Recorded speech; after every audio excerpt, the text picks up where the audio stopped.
லட்சம் மதிப்பிலான காணாமல் போன செல்போன்களை கண்டுபிடித்து மாவட்ட காவல் கண்காணிப்பாளர் ரஜத் சதுர்வேதி செல்போன் உரிமையாளர்களிடம் ஒப்படைத்தார். இந்த சம்பவம் பொதுமக்கள் மத்தியில் வரவேற்பு பெற்றுள்ள நிலையில் காவல்துறை அதிகாரிகளுக்கு சமூக ஆர்வலர்கள் பாராட்டு தெரிவித்து வருகின்றனர்.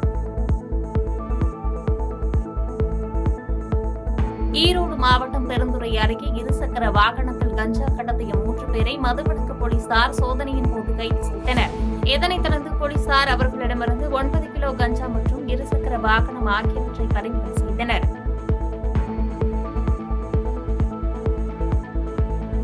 நீலகிரி மாவட்டத்தில் தொடர் மழையின் காரணமாக பாலத்திற்கு கீழ் தேங்கியுள்ள மழை நீரினால் வாகன ஓட்டிகள் பெரும் அவதியடைந்தனர்.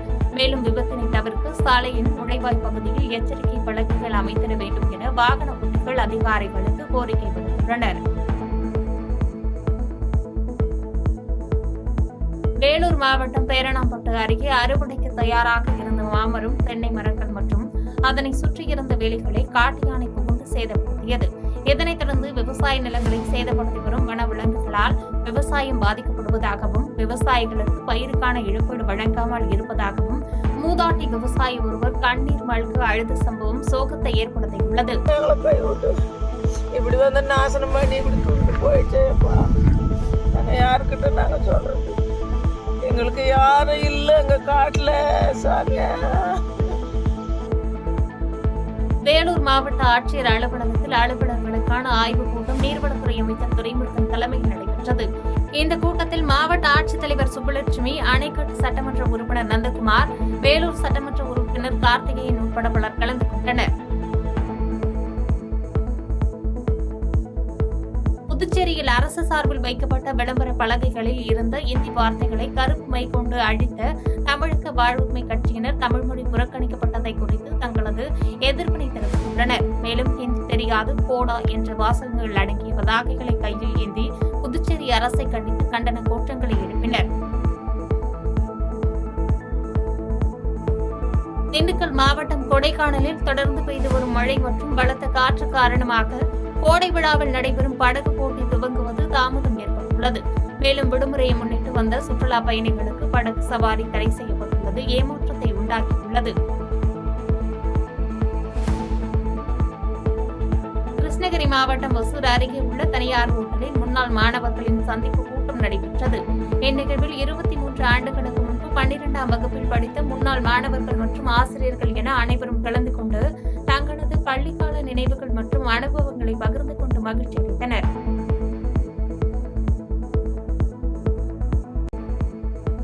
தென்காசி மாவட்டம் புளியங்குடியில் அரசு உதவி பெறும் மேல்நிலைப் பள்ளியில் முன்னாள் மாணவர்கள் சந்திப்பு கூட்டம் நடைபெற்றது. இந்நிகழ்வில் முன்னாள் ஆசிரியர்களுக்கு பொன்னாடை அணிவித்து நினைவு பரிசு வழங்கி கௌரவிக்கப்பட்டதை அடுத்து முன்னாள் மாணவர்கள் ஒருவருக்கொருவர் அன்பை பரிமாறிக்கொண்ட நிகழ்வு நெகிழ்ச்சியை ஏற்படுத்தியது. சென்னை அடுத்த அனகாபுத்தூர் பகுதியில் 1000க்கும் மேற்பட்ட போலீசார் குவிக்கப்பட்டு 400க்கும் மேற்பட்ட ஆக்கிரமிப்பு வீடுகள் அகற்றப்பட்டதை அடுத்து அப்பகுதி மக்கள் கூடுவாஞ்சேரியில் கட்டப்பட்டுள்ள குடிசை மாற்று வாரியத்தின் வீடுகளுக்கு அனுப்பி வைக்கப்பட்டு வருகின்றனர். இதனை அடுத்து சம்பவ இடத்திற்கு வந்த விசிக தலைவர் தொல் திருமாவளவனிடம் அப்பகுதி மக்கள் தங்களது குறைகளை தெரிவித்தனர். கிட்டத்தட்ட ஆற்றிலிருந்து 200 அடி தள்ளி இந்த குடியிருப்புகள் அமைந்துள்ளன. அடையாறு ஆற்றின் நீர் போக்குவரத்தில் எந்தவிதமான ஆக்கிரமிப்பும் இல்லை என்பதை உறுதிப்படுத்திக் கொள்ள முடியும் அதிகாரிகளால். பழைய அனகாபுத்தூர் கிராமத்தை ஒட்டிய இந்த பகுதியும் அமைந்திருக்கிறது. அது ஆக்கிரமிப்பு அற்ற ஒரு பகுதியாக அதிகாரிகளால் அனகாபுத்தூரின் பழைய கிராமத்தை பார்க்க முடிகிறது.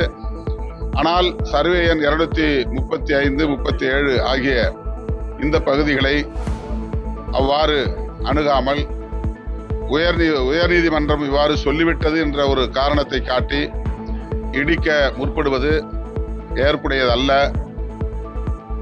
சென்னை அடுத்த ஆதம்பாக்கத்தில் தமிழ்நாடு ரப்பர் ஸ்டாம்ப் தயாரிப்பாளர்கள் நலச்சங்கம் சார்பில் நடைபெற்ற 2ஆம் ஆண்டு மாநில பொதுக்குழு கூட்டத்தில் அரசாங்க அலுவலகத்திற்கான ரப்பர் ஸ்டாம்ப் செய்யும் பணியை சங்க அங்கீகாரம் பெற்றவர்களுக்கு வழங்க வேண்டும் என செயலாளர் தங்கசிவா தெரிவித்துள்ளார். மேலும் இந்த கூட்டத்தில் ரப்பர் ஸ்டாம்ப் தயாரிப்பிற்கு தமிழகம் முழுவதும் ஒரே கட்டணம் உள்ளிட்ட பல்வேறு கோரிக்கைகளை தமிழக அரசிடம் முன்வைத்துள்ளனர். அரசாங்கத்திற்கு எதிராக எந்த ஒரு செயல்பாடும் இருக்கக்கூடாது. ஒரே விதமான விலைப்பெட்டிகள் தமிழ்நாடு முழுவதும் வழங்கப்பட வேண்டும் என்பன பல கட்டளைகளை அவர்களுக்கு வழங்கி அவர்களுக்கு நாங்கள் மேலும் சில வாக்குறுதிகளை கொடுத்துள்ளோம். அதை இன்று அரசாங்கத்து முன்பு நாங்கள் வைக்கின்றோம். புதுக்கோட்டை மாவட்டம் கூடலூர் பகுதியில் ஆதி திராவிட குடியிருப்பு பகுதிகளுக்கு ஒதுக்கீடு செய்த பழுது நீக்க உத்தரவை ரத்து செய்ததை அடுத்து மீண்டும் குடியிருப்புகளுக்கு பழுது நீக்க உத்தரவை வழிவகை செய்ய வேண்டி அப்பகுதி மக்கள் மாவட்ட ஆட்சியரிடம் மனு அளித்தனர். மேலும் மழைக்காலம் துவங்கவுள்ள நிலையில் விரைவில் குடியிருப்புகளை பழுது நீக்கம் செய்து தர வேண்டும் என்றும் அவர்கள் வலியுறுத்தியுள்ளனர். குடியிருப்பு திட்டத்தின் கீழ் வீடு கட்டி கொடுக்கப்பட்டது. அந்த வீடு தற்பொழுது சேதமடைந்து காங்கிரீட் வீடுகள் குடியிருக்க முடியாமல் மழையால் ஒழுகி கம்பியெல்லாம் தொங்கிக் கொண்டிருக்கின்றது.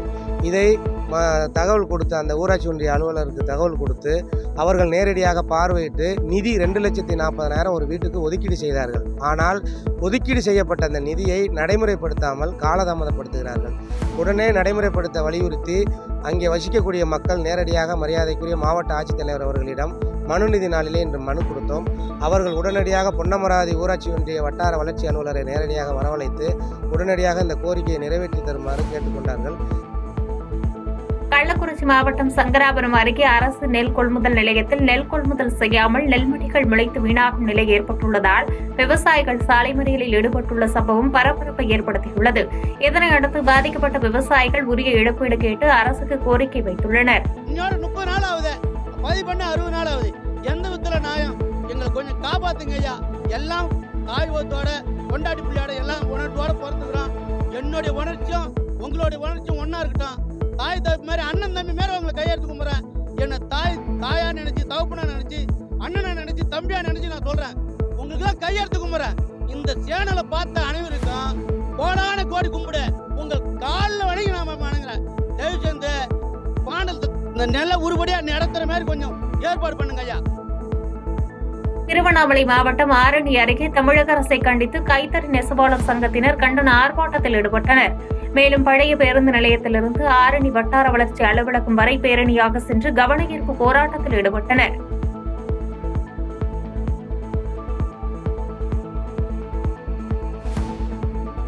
செங்கல்பட்டு மாவட்டம் படாலம் அருகே பாலாற்றங்கரையில் அடையாளம் தெரியாத ஆண் சடலம் ரத்த காயங்களுடன் மீட்கப்பட்ட சம்பவம் அப்பகுதியில் பரபரப்பை ஏற்படுத்தியது. இந்த தகவலின் பேரில் சம்பவ இடத்திற்கு வந்த படாலம் போலீசார் வருவாய்த்துறை அதிகாரிகளுடன் இணைந்து பிரேதத்தை கைப்பற்றி பிரேத பரிசோதனைக்காக செங்கல்பட்டு அரசு மருத்துவமனைக்கு அனுப்பிய நிலையில் வழக்கு பதிவு செய்து விசாரணை மேற்கொண்டு வருகின்றனர்.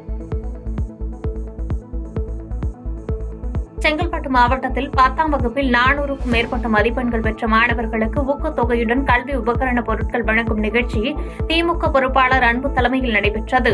மேலும் இந்நிகழ்ச்சியில் திமுக நிர்வாகிகள், பொறுப்பாளர்கள், சமூக ஆர்வலர்கள், மாணவ மாணவியரின் பெற்றோர்கள் என பலர் கலந்து கொண்டு சிறப்பித்தனர். தேனி மாவட்டம் பெரியகுளம் அதனை சுற்றியுள்ள பகுதிகளில் பரவலாக மிதமான மழை பெய்து வருகிறது. இதனைத் தொடர்ந்து முன்கூட்டியே தொடங்கிய தென்மேற்கு பருவமழையினால் விவசாயிகள் மகிழ்ச்சியடைந்துள்ளனர். கோவை மாவட்டத்தில் சேரும் சகதிமா காட்சியளிக்கும் எம்ஜிஆர் மார்க்கெட்டில் மழைக்கான தடுப்பு சீட்கள் எதுவும் இல்லாததால் மழைநீர் தேங்கி வியாபாரிகளும் தொழிலாளிகளுக்கும் பெரும் சிரமத்திற்கு உள்ளாகி வருகின்றனர். இதனைத் தொடர்ந்து செய்தியாளர்களுக்கு மார்க்கெட்டில் பணிபுரியும் நபர் அளித்த பேட்டியில் இது சம்பந்தமாக மாநகராட்சி அதிகாரிகளுக்கு தகவல் அளித்தால் தற்காலிகமாக தேங்கியுள்ள மழைநீர் வடிந்து செல்வதற்கு மட்டும் பணிகளை மேற்கொள்வதாகவும் நிரந்தர தீர்வு எதுவும் எடுக்கவில்லை என்று குற்றம் சாட்டினார். செந்தில் பாலாஜி சார் அவர் மார்க்கெட்டை மேம்படுத்துறதுக்காக திட்டம் ஒதுக்கி பணம்லாம் ஒதுக்கியிருந்தாங்க. அதில் ஒரு பகுதியில் வேலை பார்த்து மேடான பகுதியாக வேலை பார்த்து முடிச்சுட்டாங்க. இன்னொரு பகுதியில் பாதி பகுதியில் பள்ளமாக மாட்டிக்கிச்சுங்க. அதில் அந்த பள்ளமான பகுதியில் என்ன ஆயிடுச்சுன்னா மழை நீர் அதிகமாகறதுனால இப்போ இந்த ஒரு 2 மாதமாகவே ரொம்ப ப்ராப்ளமாக இருக்குங்க சார். சென்னை மணலி அருகே அஜ்மல் கான் என்பவரிடம் 2 லட்சம் ரூபாயை மர்ம நபர்கள் வழிப்பறி செய்ய முயற்சித்த இந்த சம்பவம் அப்பகுதி மக்களிடையே அச்சத்தை ஏற்படுத்தியுள்ளது. இதனைத் தொடர்ந்து அஜ்மல் கான் அளித்த புகாரின் பேரில் மணலி போலீசார் வழக்கு பதிவு செய்து விசாரணை மேற்கொண்டு குற்றவாளிகளை தேடி வருகின்றனர். சென்னை திருவொற்றியூர் அருகே மணலி பேருந்து நிலையம் சுகாதார சீர்கேட்டினால் நோய் தொற்று பரவும் அபாயம் ஏற்பட்டுள்ளதாக பொதுமக்கள் குற்றம் சாட்டியுள்ளனர். மேலும் கழிப்பறை மற்றும் வாகனம் நிறுத்துமிடம் ஆகியவற்றை முறையான பராமரிப்பின்றி செயல்படுவதால் பொதுமக்கள் கடும் பாதிப்புக்கு உள்ளாவதாக தெரிவித்துள்ளனர். கோவை மாவட்டத்தில் கனமழை காரணமாக குற்றால அருவியில் வெள்ளப்பெருக்கு ஏற்பட்டு தண்ணீர் ஆர்ப்பரித்து கொட்டியது. இதனைத் தொடர்ந்து மேற்கு தொடர்ச்சி மலை மற்றும் சிறுவாணி நீர்பிடிப்பு பகுதிகளில் கனமழை பெய்து நிலத்தடி நீர்மட்டம் உயர்ந்து வருவதால் விவசாயிகள் மகிழ்ச்சி அடைந்துள்ளனர்.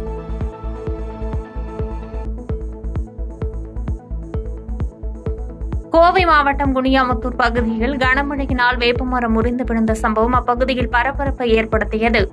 இதனைத் தொடர்ந்து சம்பவ இடத்திற்கு வந்த தீயணைப்புத்துறை அதிகாரிகள் மரத்தை வெட்டி அப்புறப்படுத்தி துரித நடவடிக்கையில் ஈடுபட்டனர். மயிலாடுதுறை மாவட்டத்தின் பல்வேறு பகுதிகளில் வேகமாக பரவும் மர்ம காய்ச்சலால் குறித்த செய்திகளை இரத்த மாதிரிகளின் சோதனைக்கு பிறகு உறுதியாக கூற முடியும் என அதிகாரிகள் தெரிவித்துள்ளனர். இதனைத் தொடர்ந்து மர்ம காய்ச்சலால் அதிக அளவு பாதிப்பு ஏற்படுவதாக கூறிய பொதுமக்கள் சிறப்பு முகாம்கள் ஏற்படுத்த வேண்டும் என்று அரசுக்கு கோரிக்கை விடுத்துள்ளனர்.